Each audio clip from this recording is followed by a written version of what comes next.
Between 1877 and 1898, something really fundamental changed in America. That whole romantic dream of the Wild West, it kind of died. This was the era when the idea of the lone pioneer, out there on their own, just slammed head-on into big industrial money, government policy, and, let's be honest, outright conquest. So today, we're going to dive into one of the most transformative and, violent periods in American history, the closing of the frontier. So, what does happen when a nation runs out of room? I mean, really think about that. This was the question that haunted people at the end of the 19th century. And you know what? In a lot of ways, it's a question that's still shaping the country today. And believe it or not, this whole massive identity crisis, it all kicked off with a pretty simple government announcement. Yeah, just imagine hearing this. In 1890, the U.S. Census Bureau comes out with this just shocking declaration. They said the American frontier was gone. Done. For the first time, they declared that the line of settlement had basically disappeared. The map was, for all intents and purposes, full. This wasn't just some dry statistic, this was the official end of an entire era. So the frontier is closed. And this announcement, it triggered this huge, profound debate. See, for a lot of people, the frontier wasn't just a place on a map. No, it was a core part of the American identity itself. So if it was gone, what did that mean for the future of the nation? It was a real intellectual crisis for a young country. And this anxiety was captured perfectly by a historian named Frederick Jackson Turner in what he called the frontier thesis.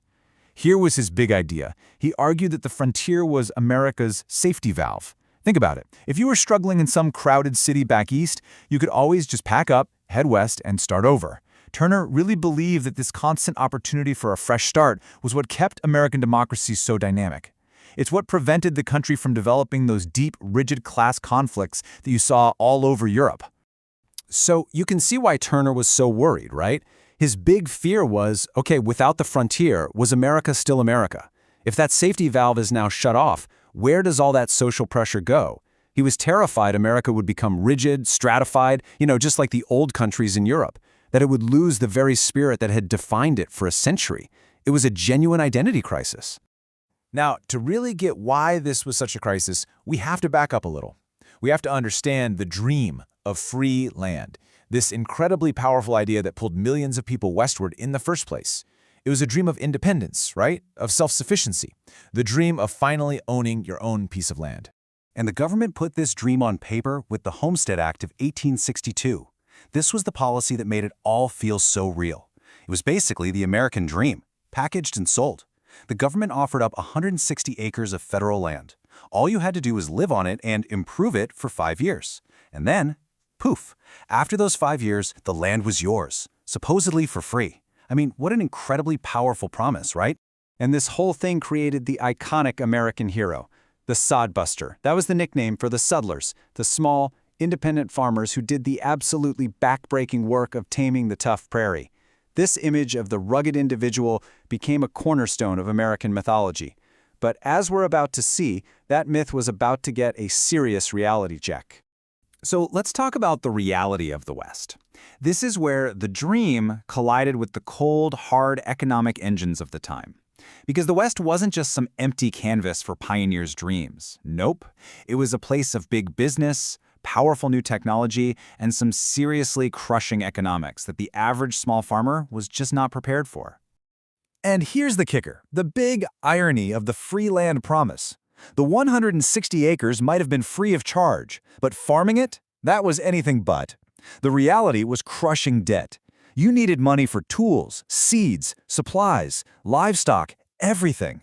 Most settlers didn't have that kind of cash, so they went deep into debt right from the start.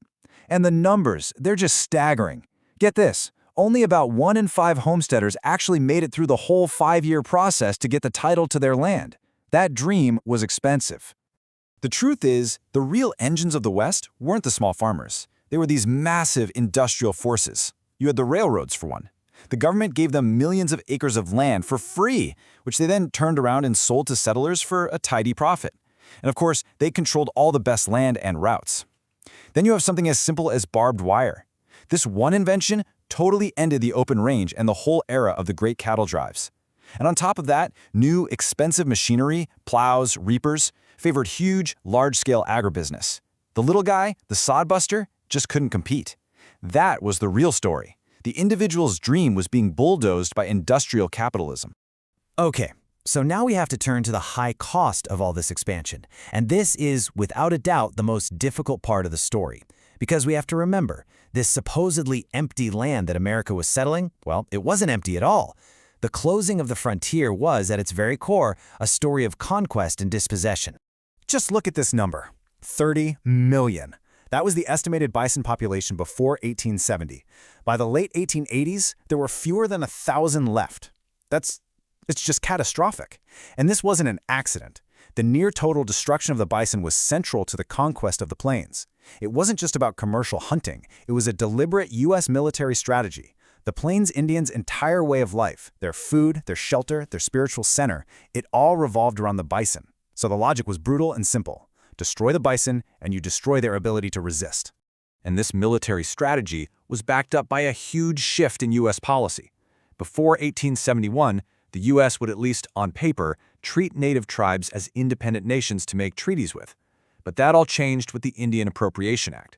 After 1871, the government declared it would no longer do that. Instead, native peoples were legally considered boards of the state. That single change stripped them of their sovereignty and subjected them to federal law, paving the way for confinement on reservations. It was a massive legal turning point. And the broken Treaty of Fort Laramie from 1868 is a perfect, tragic example of how this all played out on the ground. The promise was clear. The treaty guaranteed the Sioux Nation control of their sacred land, the Black Hills. But then, what happened? Gold was discovered. The reality was that prospectors flooded in, and the U.S. government completely violated its own treaty. It sent in the army to protect the miners, and this led directly to the Great Sioux War. A promise made, a promise broken. But we need to be clear, this dispossession was never met with passive acceptance. No way. Resistance was fierce, and it came from many corners. You had native warriors fighting for their land and way of life, of course. But you also had groups like Las Gorras Blancas, that means the Whitecaps in the Southwest. They were Mexican-American groups who cut the fences that Anglo ranchers were putting up to seize communal lands. They would ride at night and cut down those barbed wire fences, which were the very symbol of this new imposed order. And beyond military force and broken treaties, there was another, maybe even more insidious policy: forced cultural assimilation. Just listen to this quote from Richard Henry Pratt, who founded the Carlisle Indian Industrial School.